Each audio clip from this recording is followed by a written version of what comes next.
கடைசி ஓவர்ல அதிரடி சம்பவம் பண்ணி தலை எம்எஸ் தோனி ஐபிஎல் வரலாற்றுல புதிய சாதனை படைச்சிருக்காரு.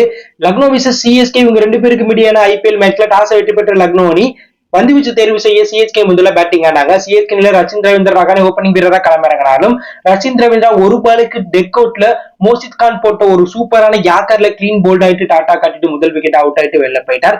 அதற்கப்புறம் உள்ள வந்த ருத்ராஜ் கேட்டுவார் 13 பாலுக்கு 17 ரன் அடிச்சிருக்கும் போது யாஷ் தாகூர் போட்ட பால KL ராகுல்ட்ட 17 ரன் அடிச்சிருக்கும் போது ருத்ராஜ் கேட்ச் கொடுத்துட்டு வெளில போக அதற்கப்புறம் பவர் பிளேலேயே ஜடேஜா உள்ள வந்தார். ஜடேஜா உள்ள வந்து அதிரடியா விளையாட அஜிகே ரகானே பவர் பிளேல அதிரடியா விளையாண்டாலும் 24 பாலுக்கு 36 ரன் அடிச்சிருக்கும் போது குணால் பாண்டே போட்ட பால்ல முக்கியமான நேரத்துல போல்ட் ஆயிட்டு வெளில போயிட்டார். அடுத்ததா வந்த தூபே 8 பாலுக்கு 3 ரன் அடிச்சிருக்கும் போது அவுட் ஆயிட்டு வெளில போக இம்பாக்ட் பிளேயரா உள்ள வந்த சமீர் 5 பாலுக்கு 1 ரன் அடிச்சிருக்கும் போது KL ராகுல் பண்ண செம்பீட்ல அவுட் ஆயிட்டு வெளில போயிட்டார். அதற்கப்புறம் உள்ள வந்த மொயின் அலி ஜடேஜா கூட பார்ட்னர்ஷிப் அமைச்சு பினிஷிங்ல 2 பேரும் அதிரடியா விளையாண்டாங்க. அதுல மொயின் அலி வைபிஸ்னை வீசிய 17வது ஓவர்ல தொடர்ந்து ஹாட்ரிக் 6 அடிச்சு சிஎஸ்கே அணியை வேற லெவலுக்கு எடுத்துட்டு போனார்.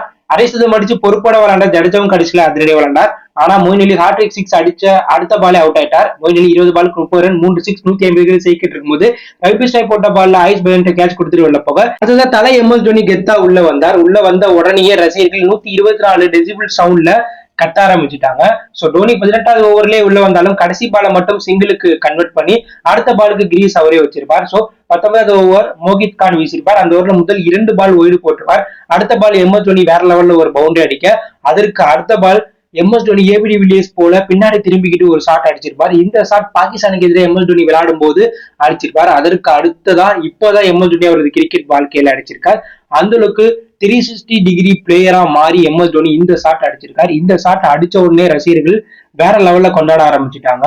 சோ அடுத்த பால் எம்எஸ் தோனி சிங்கிள் வச்சு ஜடேஜாக்கு கிரீஸ் கொடுக்க ஜடேஜா ஒரு பாலை வேஸ்ட் பண்ணி அடுத்த பால் சிங்கிள் வைக்க சோ அடுத்த பால் ஓய்டு அடுத்த பால் வந்து பாத்தீங்கன்னா டாட் ஆயிரும். கடைசி ஓவர் போட வந்த யாஷ் தாகூர் 2 ரன் முதல் பால்ல விட்டு கொடுத்து அடுத்த பால் 1 ரன் வச்சு எம்எஸ் தோனி கிரீஸ்ல வந்திருப்பார். சோ எம்எஸ் தோனி அந்த கடைசி ஓவர்ல 3வது பால் 6 4வது பால் பவுண்டரி அடுத்த பால் 2 ரன் கடைசி பால் பவுண்டரி அடிச்சு அந்த ஓவர்ல 19 ரன் சேர்த்திருப்பாங்க. இதனால சிஎஸ்கே அணி 20 ஓவர் முடிவுல 6 விக்கெட் இருக்கு 176 ரன் அடிச்சிருப்பாங்க. இதுல எம்எஸ் தோனி வெறும் 9 பாலுக்கு 28 ரன் 3 பவுண்டரி 2 6 311 கிட்ட சைக்கிட் வச்சிருப்பார். ஜடேஜா 40 பாலுக்கு 57 ரன் 5 பவுண்டரி 1 6 142 கிட்ட சைக்கிட் வச்சு கிரீஸ்ல இருக்க சிஎஸ்கே 20 ஓவர் முடிவுல 6 விக்கெட்ல இருக்கு 176 ஒரு மிகப்பெரிய டார்கெட் எதிரணிக்கு செட் பண்ணிருக்காங்க. மேலும் எம்எஸ் தோனி இந்த மேட்ச்ல 28 ரன் அடிக்கிறது மூலம் ஐபிஎல் கெரியர்ல விக்கெட் கீப்பர் பேட்ஸ்மேனா முதல்ல 5000 ரன்னை கடந்த முதல் வீரர் அப்படிங்கிற புதிய சாதனையை எம்எஸ் தோனி படிச்சிருக்காரு. சோ எம்எஸ் தோனியுடைய மாசான பினிஷிங் பத்தி நீங்க என்ன நினைக்கிறீங்க அப்படிங்கிற கருத்தை கமெண்ட்ல லீவ் பண்ணுங்க.